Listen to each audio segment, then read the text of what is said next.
Hi అందరికీ కృతజ్ఞ సంవత్సర శుభాకాంక్షలు. ఉగాది పచ్చడి ఎలా చేయాలో ఈ వీడియోలో తెలుసుకుందాం.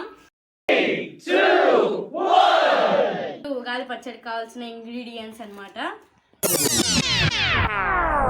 ఇదైతే వేప పూత అండ్ మామిడికాయలు అందరికి తెలుసు.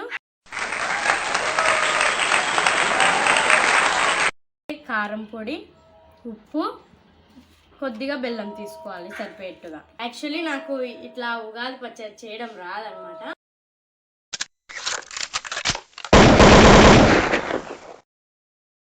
దగ్గర నేను కూడా నేర్చుకున్నా. మీరు మీ పెద్దవాళ్ళ దగ్గర నేర్చుకొని చేసుకోండి. చింతపండు పులుసులు అయితే మనం బెల్లం వేద్దాం. బెల్లం కరిగేంత వరకు తిప్పుతూ ఉండాలి. ఎన్ని మామిడికాయలు కావాలో అన్ని అయితే వేసుకుందాం. అండ్ కారం కూడా మనకు సరిపోయేంత వేసుకోవాలి.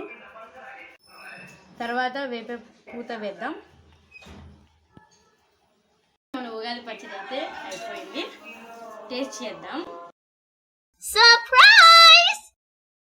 లైఫ్ కూడా ఇలా అన్ని రుచులతో ఉండాలని కోరుకుంటున్నాను.